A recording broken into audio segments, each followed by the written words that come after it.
Good morning, happy Monday. Hope you guys had an amazing weekend. Welcome back to my channel. I was thinking a lot about what I wanted to share on this motivation mindset Monday, and I think what's gonna end up happening is, like, even though I have all these things in my ideas, even though I have all these ideas in my head of like what I want to share, each week something relevant is gonna come up and I'm gonna wanna talk about that anyways. And I got a message on Instagram, I was chatting with somebody and they were talking about, you know, like how they work a 9 to 5, and I was like, awesome, do you love your job? And they're like, yeah, you know, I like it, but I wish that you'd be like, if I could make the kind of money I'm making now on my own, I would definitely wanna do that. It just made me realize that there is a big gap in people's mindset of what is possible and what they can achieve. And I really want to talk a little bit today about self-limiting beliefs and how we're creating our future based on these beliefs, even if they're not necessarily true. So, you know, that one in particular, like, tons of people make great money like on their own without you know, working for a place. And so you know, for that particular person, she just in her head felt like she for some reason wasn't worth it, or didn't have the skills or anything like that. And I think it's important to remember of, like, whatever you think that you don't have, there's always somebody who had less that still made it happen. Because a lot of it is, I think more than anything, it's about mindset. And I don't want to make this too confusing, but what I will say is this. So for most people, 95% of the time, what we're doing, like our actions that we're taking, are totally subconscious, meaning we're really not even thinking about it. I think about, like, the best way to describe this is, like, have you ever driven somewhere and, like, you got there and you were like, how did I get here? Like, you didn't remember driving there at all. And that's because you're completely acting from your subconscious brain. Like, it was just autopilot. And we live so much of our life in autopilot. This is like brain science, not just like me throwing out stats. It says about 95% of the time we're living in that space. We're just moving based on, like, our past conditioning. And for a lot of us, that sets us up to be really limited for what we do from here on out, because if our past tells us, like, oh, I've only gotten this far before, then when we get to that point again, it's gonna be hard for us to push past it and to become like a better version of ourselves. And for me, this knowledge was such freedom, because this last year has been such a year of transformation and growth, and it's been really, really intense. Because what's happening is I'm meeting with those like past perceived boundaries, and now all of a sudden I'm like, well, I want to go there. So it takes a lot of awareness, is bringing attention to these things that we're not normally aware of, bringing more presence into our life, which is why for me, yoga has been so powerful, because so much of what yoga is bringing yourself more into the present moment. So you're doing less things on autopilot and more things from a space of conscious awareness. So you have a choice. One of my favorite quotes that one of my yoga teachers, his name is Rod Stryker, he had said in a training I did with him, if you don't consciously choose your future, your past will choose it for you. I'll repeat it. If you don't consciously choose your future, your past will choose it for you. So even Puppy's excited about that.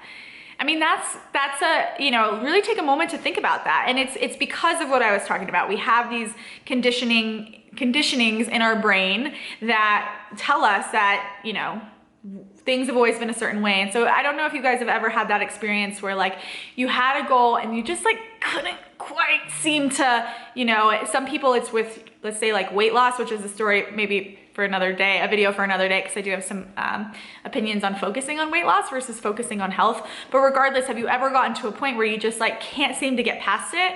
What's another good example? Let's say you were starting a new, like, eating healthy routine, and you get through the first day, you get through the second day, but then the third day, somebody tempts you, you know, there's some temptation and you totally give in. And then it all goes out the window and you're done. And then the next time you go around and do it, it's like when you get to that day 3, you're at this threshold again of, like, well, I've only ever consistently held these eating habits for 3 days. And so getting past that day 3 is going to be the hardest thing. But then once you get past that, then you can start to push further and further and realize that you're capable of so much more, and you start to reprogram those thought patterns. Instead of just talking at you any longer, I am going to hop in the car and go hang out with a friend, and we have been both working through this this kind of things a lot in the last year. We've been in a big year of personal growth, and I'm just excited to like pick her brain a little bit as well. So I will, I'll bring you guys along.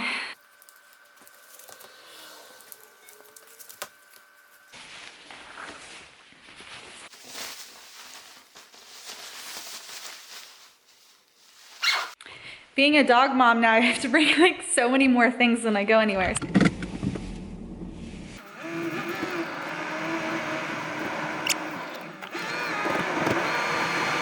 So we're, I just got to Eliza's house and we're hanging out. She's making a little brunch, some brunch, and we're hanging out by the door because she has a cool little fence backyard. So we're just letting the puppy kind of run around but not have our eyes totally off of her. So it's so cool. You know, I was telling you guys about what I wanted the topic for this to be today, and I didn't tell Eliza that I was gonna come and interview her. So I'm sorry. I'm like so grateful for all my friends that let me spring this on them. But what was crazy is I was telling her about what I wanted us to share about, and she was saying she just went to an event last night that was totally about this. And, you know, I mean, I haven't really heard much about it yet. What were like your favorite takeaways? Yeah, so I went to this event last night that was all about really mindset and about limiting beliefs and working with like unconscious behaviors and things like that. And so a lot of what I learned and like my biggest takeaway was, and it may seem so simple, but a lot of our like limiting beliefs come from childhood and like something that like maybe some trauma. It doesn't even necessarily have to be like a negative trauma. It could be like if somebody had the most perfect picturesque childhood and had a lovely family and everything like that and everything was perfect, well then maybe that person in particular is going to be growing up with this mindset that's more like, I need to be perfect and I need to please everybody else before I love myself. And so it was a big kind of like just looking at both, because I think a lot of times people think of, you know, the childhood like traumas and past life and things like that that happened in the past that are limiting us today, and it doesn't have to always be negative, which I thought was really cool because that was something different that I had never really thought of before. Yeah. Where I like, so yeah, just really about like, you know, to be able to tap into those unconscious thoughts and limiting beliefs in a way that we can, because they're always going to happen, they're always going to pop up, right? And so in a way to not like attach onto them and follow the bouncy ball down the story and down the hole, but like really use it in a way to create opportunity for change and to, you know, jet forward in some way, but obviously be present with like what you're feeling and acknowledge the past. But I feel like so many of us just like dwell so much on the past, and it's so unnecessary for like future personal growth. And I've learned a lot about that, but that was, I think, my biggest takeaway, was something a little different. I love that. And here's the thing I want to say for you guys is like, there might be some of you, you know, listening who like know where your limiting self-beliefs come from, or like your like moments of self-sabotage. Like you have an understanding there was like a moment in your childhood, or there was a theme in your childhood, or there was, you know, something like that.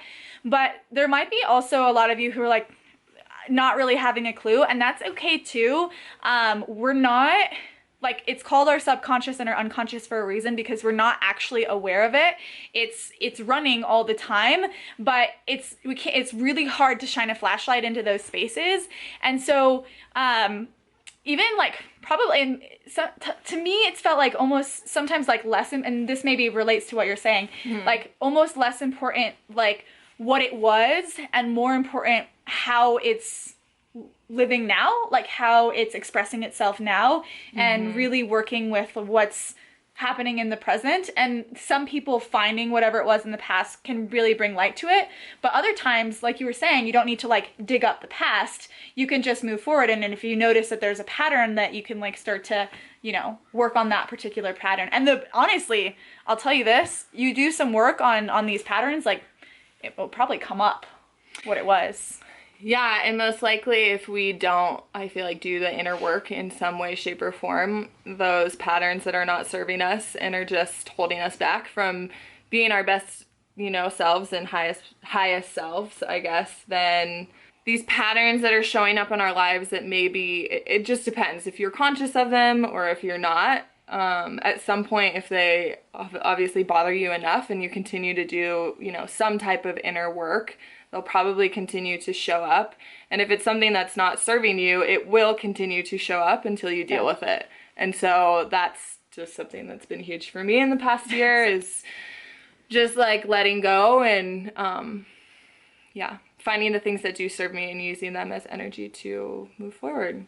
That, and I just want to say, like, that's such a powerful point, is to say, like, if something keeps coming up repetitively, then just know that there's something there. And a lot of you guys who follow me maybe know what I'm talking about, or we're talking about when we talk about like personal development and things like that. But for those of you who don't and are like, I have no idea what you guys are talking about, some tools that I found really, really helpful are, there's a ton of audiobooks. I'll list a few down below, or when I get home, maybe I'll just kind of list out, when I close this video out, I'll list out some of the ones I like to listen to.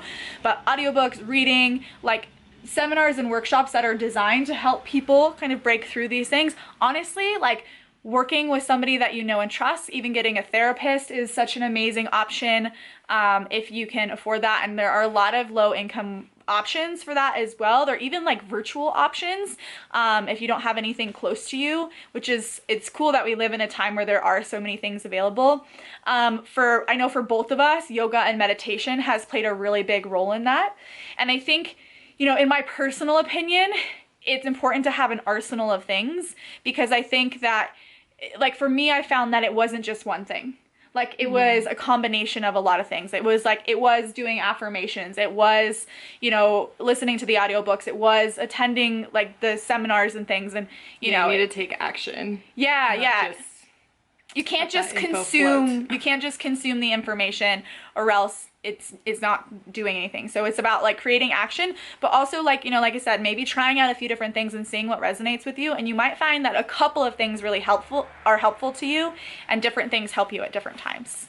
So thank you for letting me spring that on you. Yeah, of course. You'll probably see her quite a bit in this channel. It's one of my dearest friends and business partner, and I just adore her and I love her to pieces. So I'll see you guys back at home.